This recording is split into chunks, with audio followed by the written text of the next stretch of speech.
Assalamualaikum warahmatullahi wabarakatuh. Ketemu lagi di materi PDR kelas 5.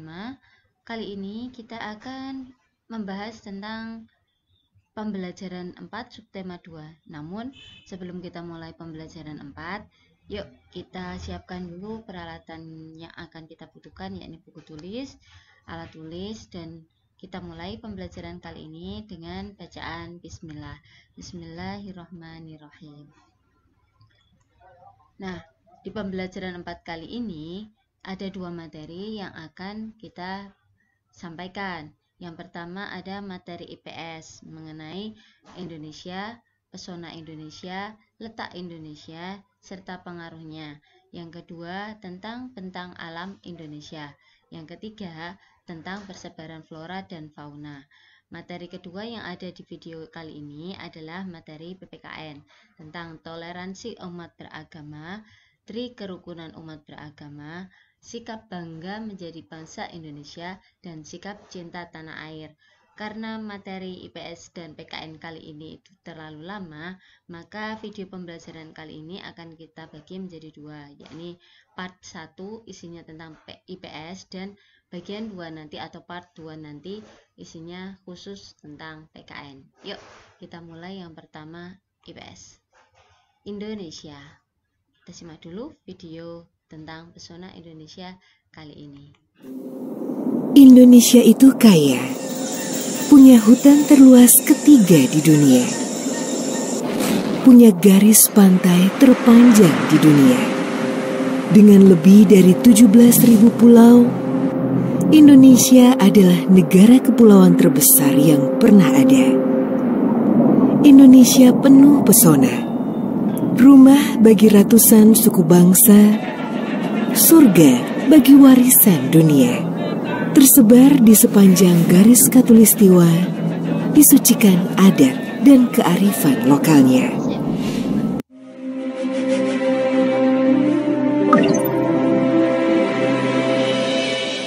Open your eyes, open your mind.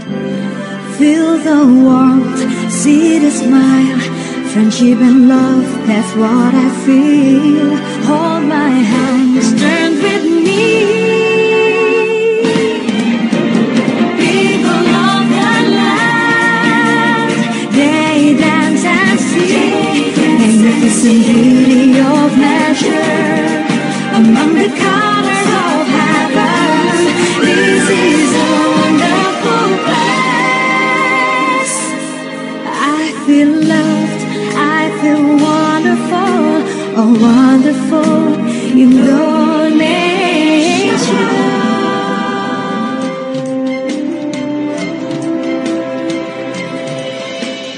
Buka mata, rasakanlah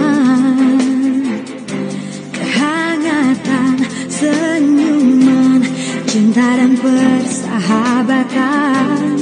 Mari bergenggam tangan, beragam budaya begitu mengagumkan, keelokan alamnya, oh sungguh mempesona, indahnya negeriku. Ku cinta, aku terpana, pesona Indonesia.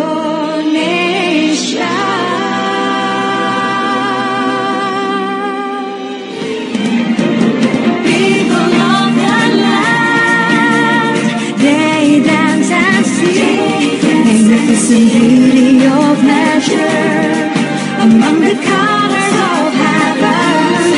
This is a wonderful place. I feel loved, I feel wonderful, oh wonderful Indonesia.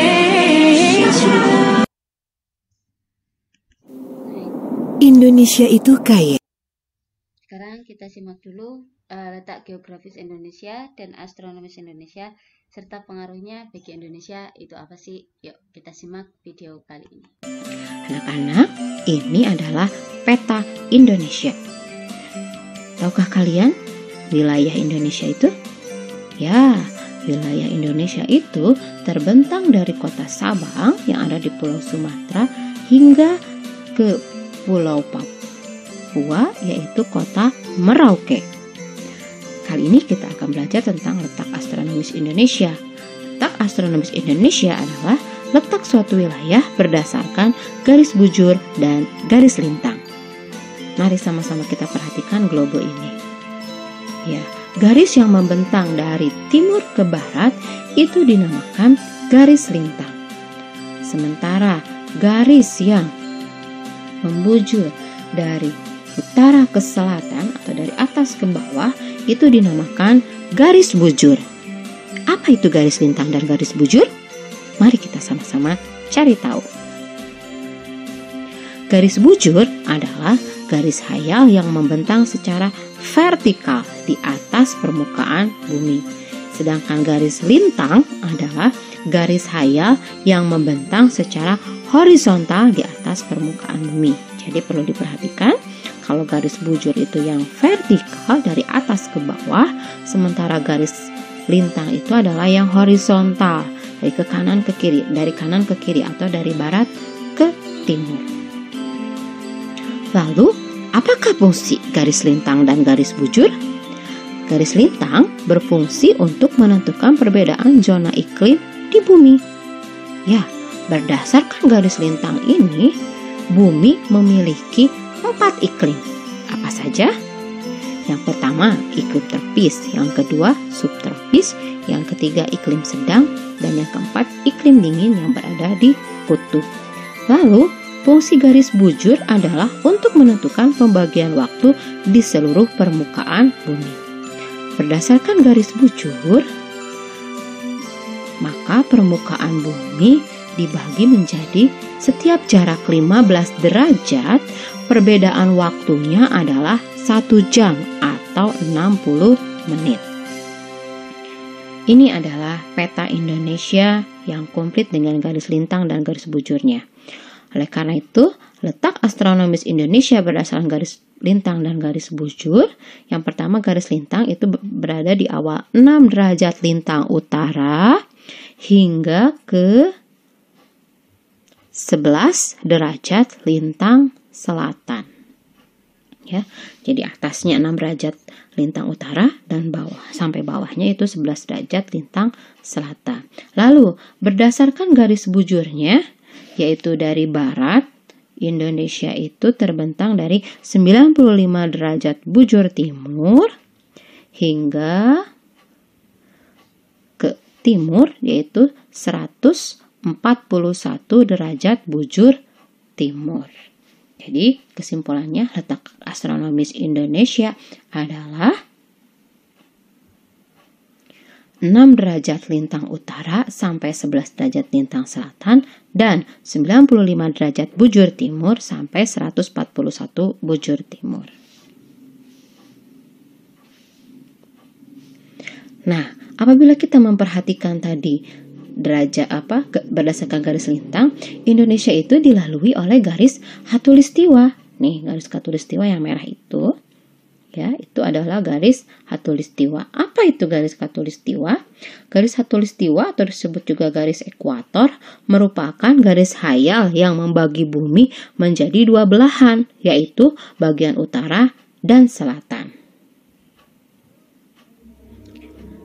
Anak-anak, nah, berdasarkan akibat dari adanya garis bujur dan garis lintang yang dimiliki Indonesia, maka berdasarkan garis lintang, Indonesia berada di karena Indonesia berada di garis khatulistiwa, maka iklim di Indonesia adalah iklimnya tropis, di mana iklim tropis itu hanya memiliki 2 musim, yaitu musim hujan dan musim kemarau. Lalu, apa akibat dari garis bujur yang dimiliki Indonesia? Garis bujur Indonesia memiliki 46 derajat yang membentang dari timur ke barat. Nah, dengan memiliki 46 derajat wilayah ini, maka Indonesia memiliki 3 daerah waktu, yaitu Wit, Wita, dan Wib. Indonesia memiliki 2 musim. Kondisi cuaca di Indonesia dipengaruhi oleh angin musim yang berhembus tiap 6 bulan sekali. Hal tersebut menyebabkan Indonesia memiliki dua musim, yaitu musim kemarau dan musim hujan. Indonesia memiliki keragaman budaya.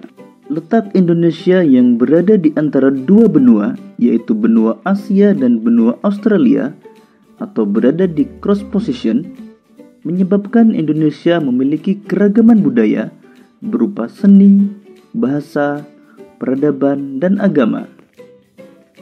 Wilayah Indonesia sangat strategis. Indonesia berada pada posisi cross position atau persilangan antara dua benua dan dua samudra. Hal ini menjadikan Indonesia dilalui jalur perdagangan internasional baik dari laut maupun dari udara. Indonesia memiliki keanekaragaman hayati yang melimpah. Letaknya yang berada di kawasan tropis membuat Indonesia kaya akan hasil hutan. Indonesia juga memiliki keanekaragaman jenis flora dan fauna yang tidak dimiliki oleh daerah lain. Pengaruh letak astronomis Indonesia. Berdasarkan garis lintangnya, Indonesia berada di wilayah dengan iklim tropis. Hal ini menyebabkan Indonesia memiliki curah hujan yang tinggi, terdapat hutan hujan tropis yang luas, sinar matahari sepanjang tahun, dan kelembapan udara yang tinggi. Berdasarkan letak garis bujurnya, Indonesia memiliki 3 daerah waktu, yaitu waktu Indonesia bagian barat, waktu Indonesia bagian tengah, dan waktu Indonesia bagian timur. Demikian tadi materi tentang letak wilayah Indonesia berdasarkan letak geografis dan letak astronomis. Semoga video ini memudahkanmu dalam memahami materi tentang letak wilayah Indonesia dan pengaruhnya. Sampai jumpa dan selamat belajar. Nah, kalau tadi tentang iklim yang ada di Indonesia serta musim yang ada di Indonesia, sekarang kita akan belajar tentang bentang alam. Apa sih bentang alam itu? Yuk kita simak pembelajarannya. Bentang alam itu merupakan keadaan alam yang ada di Indonesia. Bentang alam dibedakan menjadi 2, yaitu kenampakan alam atau bentang alam dan kenampakan buatan atau bentang alam buatan. Yang kenampakan alam itu artinya terjadi secara alami, sementara kenampakan buatan itu artinya suatu tempat yang sengaja dibuat untuk memudahkan kehidupan manusia. Nah, bentang alam di Indonesia ini, silakan disimak dulu macam-macam bentang alam yang ada di Indonesia. Jadi bentang alam di Indonesia itu sangat beragam ya. Ini beberapa contohnya pemandangan indah di Indonesia. Ada gunung, pantai, danau, sungai. Wah, Indonesia itu alam yang terkenal indah sekali. Nah, kenampakan alam atau bentang alam di Indonesia itu dibedakan bisa, ya tidak hanya di Indonesia tapi dimanapun bisa dibedakan jadi 2, yaitu kenampakan alam daratan dan kenampakan alam perairan. Nah, yang ada di daratan, gunung, di atas gunung, pegunungan, bukit, lembah, tanjung, dataran rendah, dataran tinggi. Sedangkan kenampakan alam di perairan terdiri atas sungai, danau, rawa, laut, dan selat. Nah, sekarang kita pelajari satu persatu. Kita pelajari dulu tentang bentang alam di wilayah daratan. Wilayah daratan berarti wilayah yang tidak digenangi air. Salah satunya adalah gunung. Gunung dengan pegunungan itu berbeda.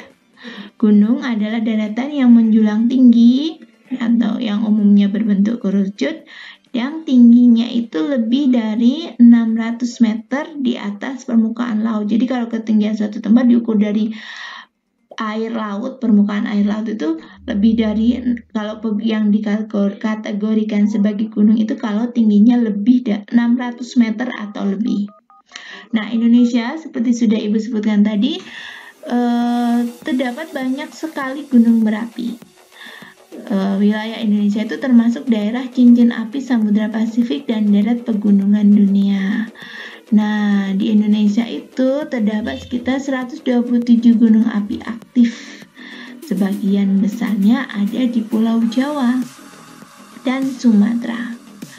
Nah, ini beberapa gunung yang ada di Indonesia. Yang pertama ini hanya beberapa contoh saja ya. Di Indonesia itu ada tadi 127 gunung. Ini ada Gunung Perahu di Jawa Tengah, di sekitar Kabupaten Wonosobo. Kemudian ini Gunung Sinabung di Sumatera yang beberapa kali dalam beberapa tahun ini terjadi erupsi ya. Kemudian yang ini adalah Gunung Merapi di perbatasan antara Jawa Tengah dan Yogyakarta. Ini juga termasuk salah satu gunung api yang paling aktif di Indonesia, sering terjadi erupsi atau letusan. Kemudian di sebelahnya ada Gunung Sindoro dan Gunung Sumbing di Jawa Tengah. Jadi kalau kalian lihat, sering melihat gambar pemandangan ada jalan yang di tengah-tengah atau di antara dua gunung. Pemandangan seperti itu bisa kalian temukan di daerah Gunung Sindoro dan Sumbing, Temanggung, Jawa Tengah. Ini yang selanjutnya adalah Gunung Rinjani. Gunung Rinjani ada di Pulau Lombok. Kemudian yang tidak kalah memukau adalah Gunung Bromo di Jawa Timur. Kemudian ada juga Gunung Kerinci di Sumatera dan Gunung Jayawijaya di Papua. Gunung Jayawijaya ini gunung tertinggi di Indonesia. Bahkan saking tingginya, bagian pucuknya atau puncaknya itu ditutupi salju seperti di negara Eropa karena sangat dingin. Nah, ini masih ada banyak contoh gunung di Indonesia. Ini yang satu ini Gunung Leser di Sumatera. Ada juga Gunung Dempo di Sumatera juga. Yang ini Gunung Ijen di Jawa Timur. Yang ini Gunung Bendahara di Sumatera. Yang ini Gunung Agung yang ada di Pulau Bali. Kemudian ini Gunung Salak di Jawa Barat, di sekitar daerah Bogor. Kemudian yang ini adalah Gunung Klabat yang ada di Sulawesi. Yang ini gunung di Papua juga. Setelah gunung kan punya banyak manfaat bagi kehidupan manusia. Salah satunya adalah sebagai sumber bahan material, misalnya pasir, batu. Terutama ketika terjadi erupsi, itu gunung akan mengeluarkan material berupa pasir dan batu. Selain itu juga banyak mineral-mineral lainnya. Misalnya ada seperti di Kawah Ijen ada penambangan belerang yang dibutuhkan untuk berbagai industri obat dan sebagainya. Kemudian selain sebagai sumber berbagai bahan material, gunung juga dapat dimanfaatkan sebagai tempat rekreasi. Misal salah satunya adalah dengan cara mendaki, tapi beberapa gunung yang memungkinkan juga untuk dinaiki kendaraan sampai atas. Salah satunya misalnya Gunung Bromo. Kita bisa hampir sampai ke puncak gunung bisa menggunakan kendaraan. Kemudian manfaat gunung yang lainnya adalah menyuburkan tanah. Ketika terjadi erupsi, meskipun mungkin dapat menimbulkan korban berupa hewan, tumbuhan, dan bisa juga terjadi korban jiwa, tapi juga mengeluarkan berbagai bahan atau mineral yang menyuburkan tanah. Jadi makanya tanah-tanah di sekitar pegunungan itu biasanya subur-subur. Kemudian gunung juga dapat berperan sebagai sumber penyimpanan air. Mengapa? Karena wilayah gunung, terutama yang masih lestari hutannya, dapat menjadi daerah penyerapan air. Maka biasanya ini akan muncul kembali di permukaan tanah sebagai mata air. Kemudian manfaat yang lain, kita dapat memanfaatkan gunung untuk melakukan penelitian. misalnya penelitian tentang keanekaragaman hewan dan tumbuhan, bisa juga tentang iklim dan sebagainya. Nah, yang ke-6 atau 7, manfaat gunung adalah sebagai tempat konservasi atau pelestarian hewan dan tumbuhan, terutama jika gunungnya dijadikan sebagai cagar alam, misalnya yang terjadi yang kita lakukan di daerah sekitar Gunung Leuser di Aceh. Jadi Gunung Leuser itu dijadikan sebagai cagar alam, di mana hewan dan tumbuhan yang sudah semakin mendekati kepunahan di sana bisa tetap hidup di alam liar dengan bebas. Nah, penampakan alam yang lain atau bentuk bentang alam yang lain adalah pegunungan. Kalau tadi gunung itu hanya satu, sedangkan pegunungan, yang disebut pegunungan adalah beberapa gunung yang berderet-deret menjadi satu rangkaian. Di Indonesia ada beberapa pegunungan. Salah satunya adalah pegunungan Bukit Barisan di Sumatera. Ini gambarnya pegunungan Bukit Barisan di Sumatera. Jadi ada beberapa gunung yang saling berdekatan dan namanya menjadi satu rangkaian. Kemudian selain Bukit Barisan ada juga pegunungan Kapur Utara di Jawa Tengah. Kemudian ada pegunungan di Kalimantan ini. Kemudian ada juga pegunungan Menoreh di Magelang, Jawa Tengah. Pegunungan yang lain ada di Kalimantan, yaitu pegunungan Meratus. Kemudian ada juga pegunungan Dieng di Jawa Tengah. Salah satu kawasan di pegunungan Dieng adalah Gunung Prau tadi. Kemudian ada pegunungan Sudirman di Papua. Juga ada pegunungan di Papua, selain pegunungan Sudirman juga ada pegunungan Cyclops. Kemudian di Sulawesi ada pegunungan Krasbatimurung.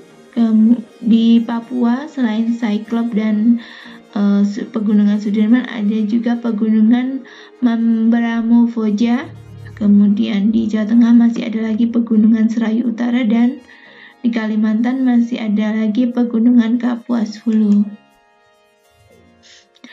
Apa sih manfaat pegunungan? Sebenarnya manfaat pegunungan itu hampir sama dengan gunung, karena memang pegunungan juga terdiri atas beberapa gunung, yaitu bisa dimanfaatkan sebagai tempat perkebunan, tempat wisata, tempat olahraga yaitu mendaki atau para layang, kemudian tempat pemukiman, penginapan, kemudian juga bisa dijadikan tempat untuk mendirikan tower atau namanya antena untuk memancar sinyal telepon seluler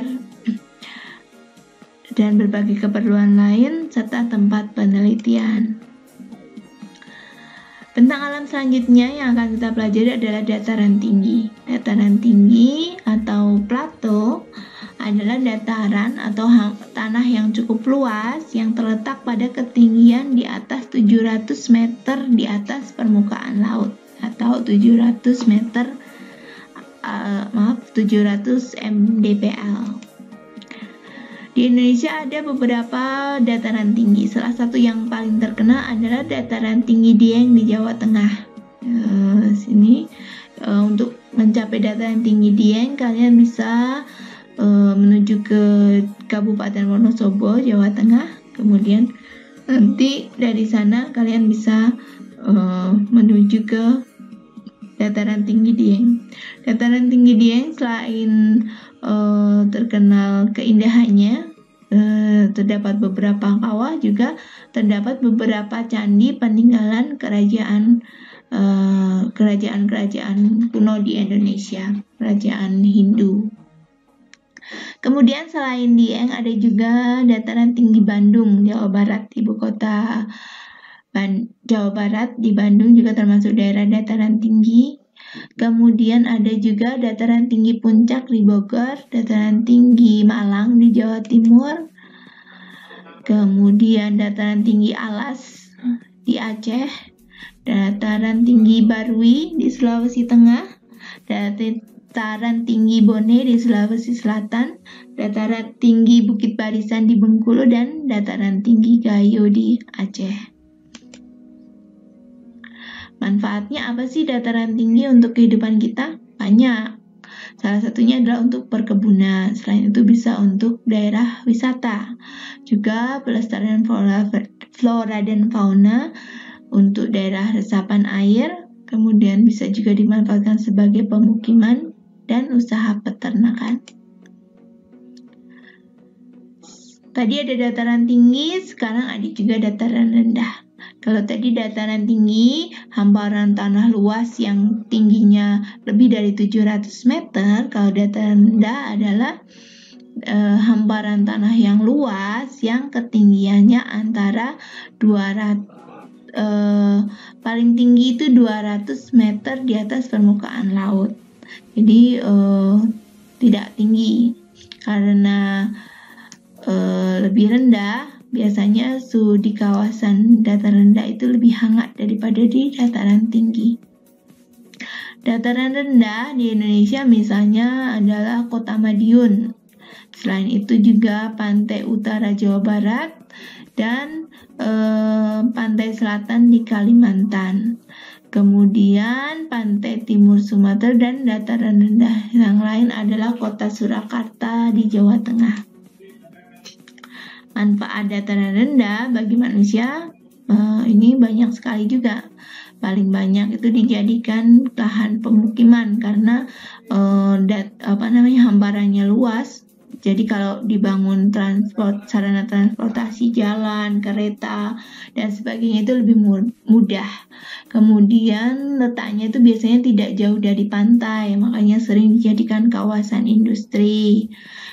Jadi ketika membutuhkan bahan-bahan dari daerah lain itu mengangkutnya itu mudah, tidak terlalu jauh dari pantai. Kemudian bisa dijadikan lahan sawah, bisa juga kebun atau tanah tegal, kemudian bisa juga sawah tak ada hujan, kemudian bisa untuk perkebunan dan lain sebagainya. Selanjutnya kita pelajari bentuk bentang alam yang lain yaitu lembah.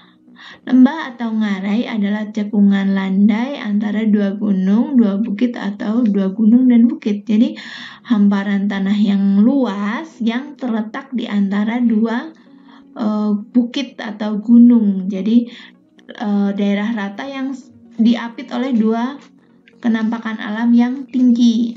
Seperti yang ada di latar belakang layar ini. Di Indonesia ada beberapa lembah yang cukup terkenal. Misalnya ada Lembah Harau di Sumatera Barat tepatnya. Kemudian ada Lembah Baliem di Papua. Kemudian Lembah Pantunan di Bali. Lembah Rama di Sulawesi Selatan. Ada juga Lembah Gunung Madu di Jawa Timur, Lembah Anai di Sumatera Barat, nih bisa kalian lihat indah sekali pemandangannya. Ada Lembah Kahung di Kalimantan Selatan, juga Lembah Posong di Temanggung, Jawa Tengah. Ada juga Lembah Sianok di Sumatera Barat. Manfaat lembah juga cukup beragam. Kita dapat memanfaatkan lembah untuk lahan pertanian, lahan peternakan, perikanan air tawar, karena biasanya di lembah itu dialiri sungai. Kemudian kita juga dapat menjadikan lembah sebagai tempat pemukiman dan objek wisata.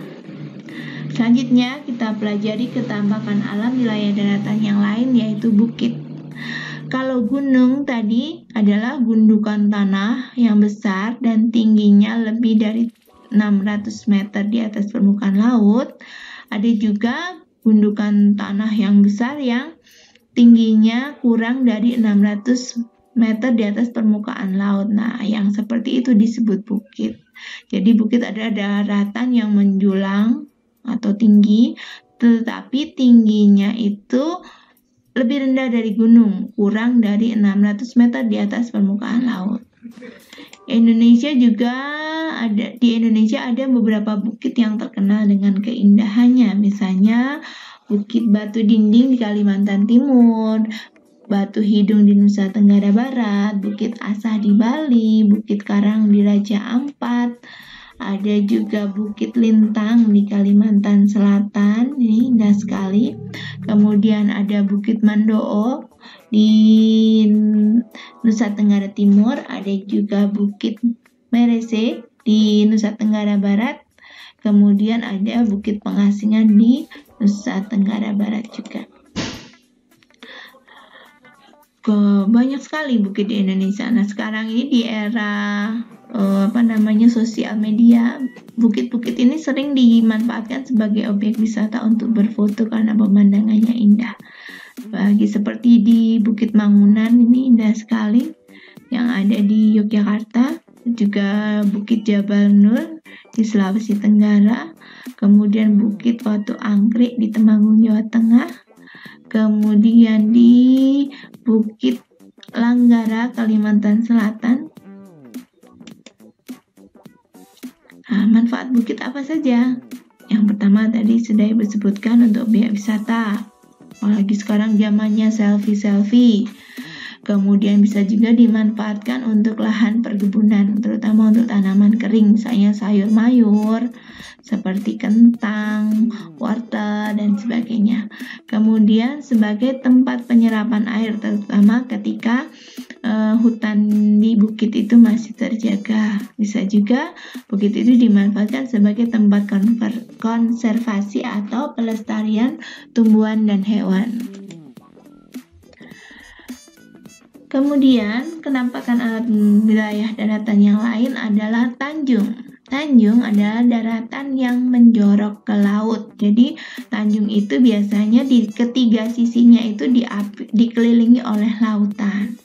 Di Indonesia ada banyak sekali tanjung, dan beberapa yang terkenal misalnya Tanjung Api di Poso, Sulawesi Tengah, kemudian ada Tanjung Layar di Kota Baru, Kalimantan Selatan. Ada juga Tanjung Lesung di Pandeglang, Jawa Barat. Ada Tanjung Pinang di Tanjung Pinang, Provinsi Kepulauan Riau. Ada Tanjung Puting di Kalimantan Tengah. Ini Tanjung Puting juga di sana terdapat kawasan konservasi untuk orang hutan. Kemudian ada Tanjung Benua di Bali, salah satu objek wisata yang sangat terkenal. Kemudian ada Tanjung Selor di Kalimantan Utara. Ada juga Tanjung Pasir di Banten. Nah, banyak sekali ya. Dan manfaat tanjung juga cukup banyak. Misalnya objek wisata, dimanfaatkan sebagai pelabuhan, lokasi tambak ikan, sebagai tempat tinggal, pintu masuk perdagangan, kemudian juga bisa dijadikan kawasan konservasi atau cagar alam. Nah, itu tadi bentang alam daratan. Sekarang kita pelajari bentang alam wilayah perairan. Bentang alam perairan yang pertama adalah sungai. Sungai atau kali adalah aliran air yang besar dan memanjang yang mengalir secara terus-menerus. Nah, air sungai ini mengalir dari hulu atau sumber air sungai menuju hilir atau muara. Muara sungai bisa berada di laut atau bisa juga di rawa. Nah, Indonesia itu memiliki banyak sekali sungai. Sungai terpanjang di Indonesia ada di Pulau Kalimantan. Namanya Sungai Kapuas. Panjangnya mencapai 1143 km. Kemudian sungai lain yang cukup panjang di Indonesia adalah Sungai Mahakam, yang juga ada di Kalimantan. Kemudian sungai terpanjang ketiga di Indonesia adalah Sungai Barito, yang juga ada di Pulau Kalimantan, panjangnya mencapai 900 km. Sungai terpanjang keempat di Indonesia adalah Sungai Batanghari. Sungai Batanghari ini ada di Pulau Sumatera, panjangnya 800 km. Kemudian sungai terpanjang berikutnya adalah Sungai Musi yang ada di Pulau Sumatera, panjangnya 750 km. Kemudian ada Sungai Mamberamo, ini sungai terpanjang juga, panjangnya 670 km. Letaknya di Pulau Papua. Berikutnya, sungai terpanjang di Indonesia adalah Bengawan Solo di Jawa Tengah, panjangnya 548 km. Kemudian juga ada Sungai Digul yang ada di Papua, panjangnya 525 km. Selain sungai-sungai yang disebutkan tadi, masih banyak sekali sungai di Indonesia. Ada ratusan jumlah sungai di Indonesia. Apalagi di Pulau Jawa. Pulau Jawa itu termasuk pulau yang paling banyak sungainya. Manfaat sungai itu untuk apa saja sih? Manfaat sungai antara lain adalah sebagai sumber air untuk irigasi atau mengaliri sawah. Kemudian bisa juga dimanfaatkan sebagai pembangkit listrik tenaga air. Bisa juga dimanfaatkan sebagai sarana atau perjalanan atau transportasi, kemudian bisa juga dijadikan objek wisata, bisa juga jadi tempat budidaya ikan atau karamba. Kenampakan alam wilayah perairan yang lain adalah danau. Danau adalah cekungan di daratan yang digenangi air, bisa terbentuk secara alami ataupun dibuat oleh manusia. Di Indonesia terdapat 840 danau besar, 735 danau kecil, dan 162 waduk atau danau buatan. Danau-danau yang terkenal di Indonesia antara lain Danau Toba. Danau Toba ini merupakan salah satu danau yang terbesar di Indonesia, bahkan di dunia. Danau Toba ini cukup unik karena di tengah-tengahnya itu ada pulau yang bernama Pulau Samosir. Danau yang lain yang terkenal di Indonesia adalah Danau Maninjau di Sumatera Barat, kemudian Danau Singkara di Sumatera Barat juga, ada juga Telaga Warna di Jawa Tengah, kemudian ada Danau Ranukumbolo di Jawa Timur, kemudian ada Danau Labuan Cermin di Kalimantan Timur, ada Danau Kelimutu di Flores, ada Danau Sentani di Papua. Banyak sekali danau di Indonesia. Itu tadi 8 contohnya. Nah, sekarang kita bahas pemanfaatan danau. Danau dapat dimanfaatkan sebagai sumber irigasi, tempat menangkap ikan, tempat memelihara ikan, khususnya dalam karamba. Kemudian bisa juga dijadikan objek wisata dan sarana olahraga, misalnya mendayung atau berenang jika memungkinkan. Kemudian ketampakan alam yang lain yang kita pelajari adalah teluk. Teluk adalah lautan yang menjorok ke daratan. Di Indonesia juga banyak sekali teluk. Beberapa di antaranya adalah Teluk Penyu di Pulau Jawa, khususnya daerah Cilacap. Kemudian ada Teluk Bayur di Sumatera, Teluk Labuan Bajo di Nusa Tenggara Timur nih yang sangat terkenal dengan keindahannya. Kemudian Teluk Aru di Kalimantan Selatan, ada juga Teluk Tomini di Sulawesi, Teluk Trinton di Papua, Teluk Cendrawasih di Papua juga, dan Teluk Tamiang. Manfaat teluk bisa dijadikan sebagai pelabuhan, tempat wisata, tempat mencari ikan, dan membudidayakan ikan atau hewan laut lainnya, misalnya kerang, apalagi misalnya lobster dan sebagainya. Nah, kemudian ketampakan alam yang lain yang kita pelajari adalah selat. Selat adalah laut sempit yang berada di antara dua pulau. Di Indonesia yang terdiri atas banyak sekali pulau, juga banyak terdapat selat. Beberapa selat yang cukup terkenal di antaranya adalah Selat Bali. Selat Bali adalah selat yang berada di antara Pulau Jawa dan Pulau Bali. Kemudian yang kedua adalah Selat Sunda. Selat Sunda adalah selat yang berada di antara Pulau Jawa dengan Pulau Sumatera. Kemudian ada juga Selat Madura. Selat Madura ini adalah selat yang berada di antara Pulau Jawa dan Pulau Madura. Manfaat selat apa saja sih? Manfaat selat antara lain adalah sebagai tempat penyeberangan atau untuk kegiatan transportasi. Kemudian bisa juga sebagai lokasi perikanan untuk menangkap ikan. Kemudian bisa juga sebagai lokasi pembangkit listrik tenaga pasang laut atau gelombang laut. Demikian yang kita pelajari kali ini. Sampai jumpa di video berikutnya. Wassalamualaikum warahmatullahi wabarakatuh. Indonesia. Jadi bentang alam. Nah, kalau tadi bentang alam, yang sekarang kenampakan buatan. Apa sih kenampakan buatan? Kenampakan buatan itu adalah suatu bentuk kenampakan di lingkungan yang sengaja dibuat oleh manusia.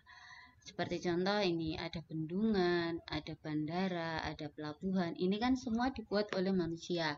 Jadi bendungan, bandara, pelabuhan itu termasuk kenampakan buatan. Nah, kenampakan buatan ini dibagi menjadi dua. Ada yang letaknya di daerah daratan dan ada yang letaknya di daerah perairan. Mari kita bahas satu persatu. Yang pertama, ada bendungan dan waduk. Bendungan dan waduk itu beda ya. Kalau bendungan itu adalah konstruksi yang dibangun untuk menahan laju air menjadi waduk, danau atau tempat rekreasi. Jadi ini penampungannya ini namanya adalah waduk. Saya ulangi. Ini penampungan airnya ini disebut dengan waduk, sementara yang menahan ini disebut dengan bendungan, ya. Fungsi bendungan diantaranya adalah untuk irigasi, bisa sebagai pembangkit listrik, bisa untuk mencegah banjir, maupun untuk bangunan pengalihan. Ya, ini tentang bendungan dan waduk. Lanjut. Nah, kita bahas nih saluran irigasi. Saluran irigasi itu juga termasuk kenampakan buatan yang sengaja dibuat oleh manusia. Apa toh saluran irigasi itu? Saluran irigasi adalah saluran yang merupakan sarana penghubung antara sumber air dan petak tanah pertanian atau persawahan. Jadi irigasi ini fungsinya mengalirkan air dari sumber air menuju ke sawah-sawah penduduk. Jadi untuk perairan, fungsinya saluran irigasi ini adalah untuk mengairi sawah. Yang ketiga, kalau tadi yang pertama waduk dan bendungan, yang kedua saluran irigasi, yang ketiga tambak atau kolam. Tambak atau kolam buatan biasanya diletakkan di daerah pantai dan diisi air, dimanfaatkan sebagai sarana budidaya perairan. Hewan yang dibudidayakan biasanya berupa ikan, udang, dan kerang. Penyebutan tambak, jadi kolamnya sengaja dibuat di pinggir pantai seperti ini, biasanya itu disebut dengan tambak. Kenapa disebut dengan tambak? Apa bedanya dengan kolam? Kalau tambak itu airnya berasal dari air payau atau air laut. Sedangkan kolam itu biasanya diisi dengan air tawar. Jadi saya ulangi, kalau kita menyebutnya tambak, maka air yang digunakan adalah air payau atau air laut. Sementara kalau kita nyebutnya kolam, itu isinya adalah air tawar. Lanjut, ada keramba. Ini yang ada di perairan semua ya tadi ya. Keramba, apa toh keramba itu?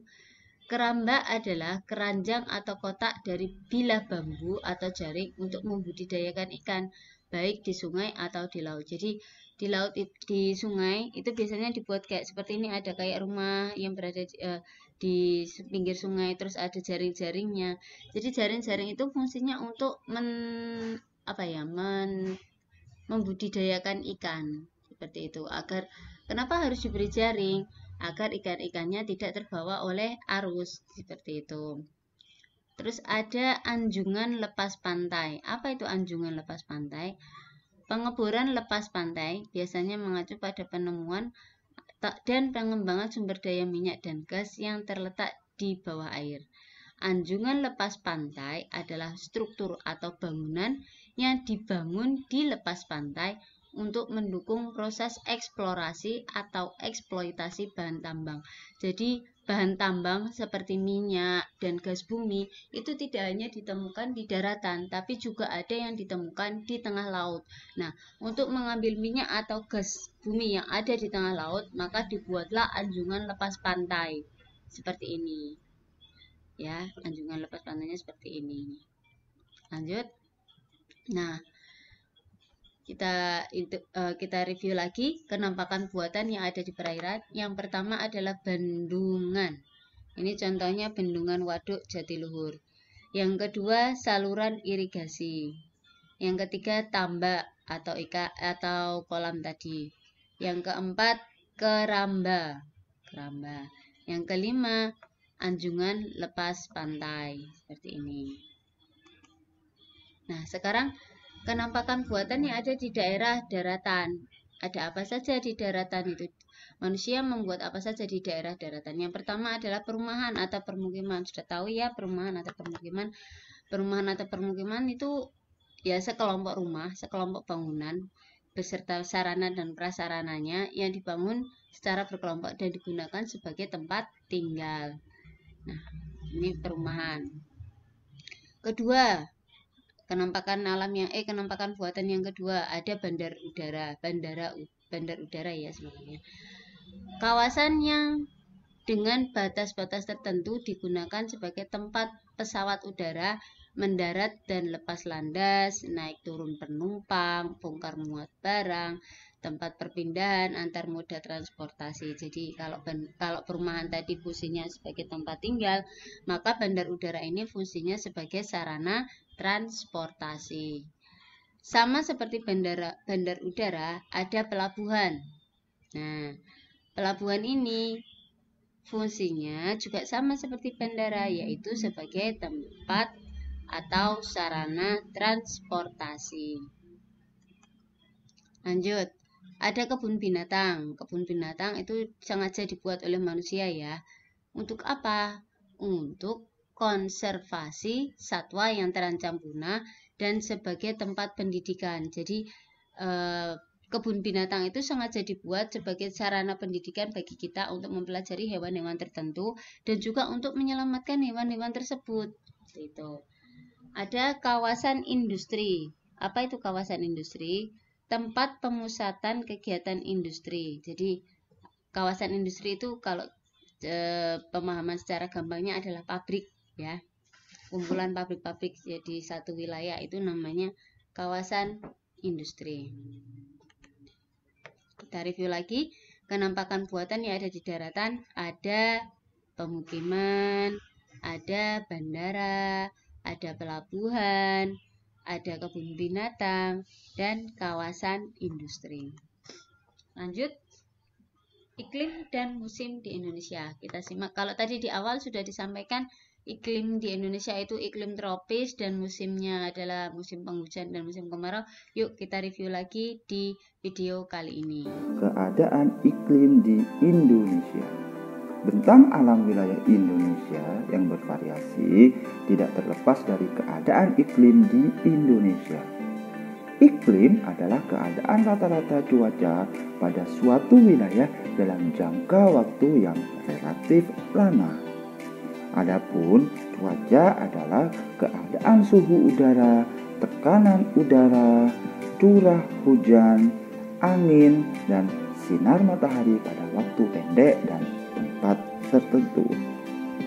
Berdasarkan pembagian iklim matahari terdapat iklim tropis, iklim subtropis, iklim sedang, dan iklim dingin.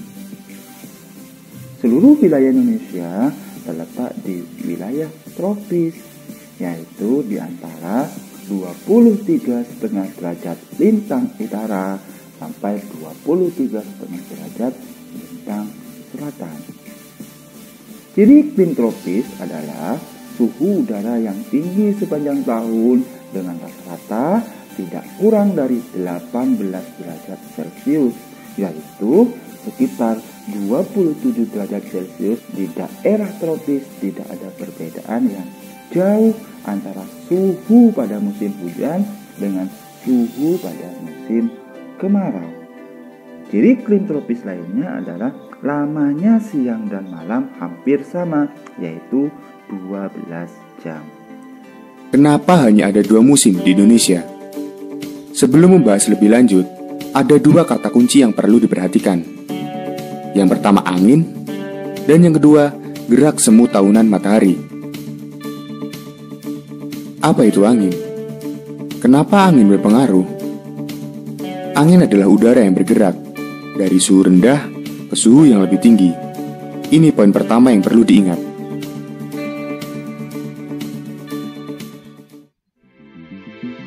Gerak semu tahunan matahari. Musim di Indonesia sangat dipengaruhi oleh gerak semu tahunan matahari. Sederhananya, matahari tidak selalu tegak lurus dengan bumi, akan tetapi posisinya selalu berubah. Coba perhatikan ilustrasi berikut ini.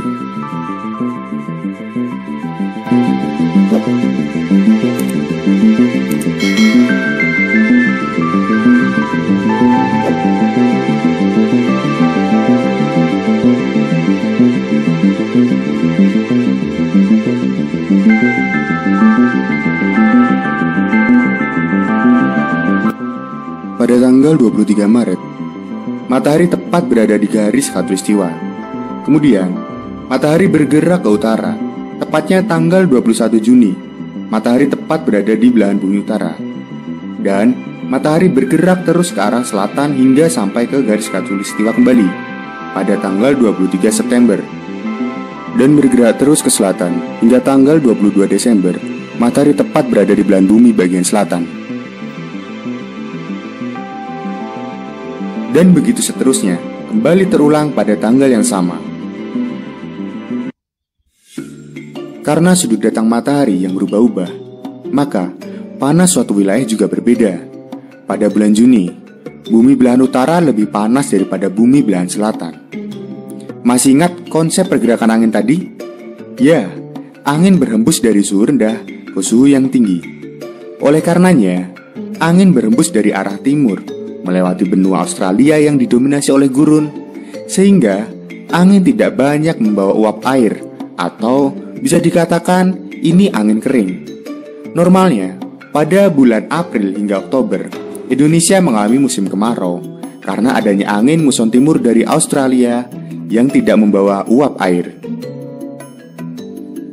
Pada bulan Desember, belahan bumi selatan lebih panas daripada belahan bumi utara, sehingga angin berhembus dari barat melewati Laut Cina Selatan dan membawa banyak uap air menuju Indonesia, yang mana ketika sampai di Indonesia menyebabkan musim hujan. Biasanya terjadi pada bulan Oktober hingga bulan April. Itulah penyebab kenapa Indonesia hanya memiliki 2 musim dan tidak memiliki musim dingin yang menyebabkan adanya salju. Kalaupun Indonesia ada salju, tentu sudah jadi lokasi film dari Do you wanna build a snowman? Come on, let's go and play.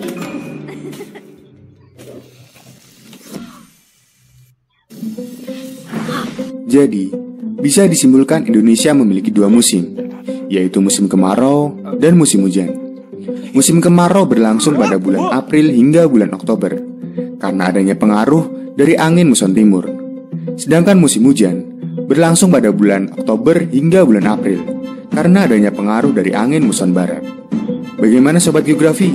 Apa kalian sudah paham? Keadaan iklim di letak Indonesia, di letak geografis Indonesia itu tidak hanya mempengaruhi iklim ya, tidak hanya mempengaruhi iklim, tidak hanya mempengaruhi musim, tapi juga mempengaruhi persebaran flora atau tanaman dan fauna di Indonesia. Namun untuk persebaran flora dan fauna di Indonesia ini akan kita bahas di bagian 2 nanti.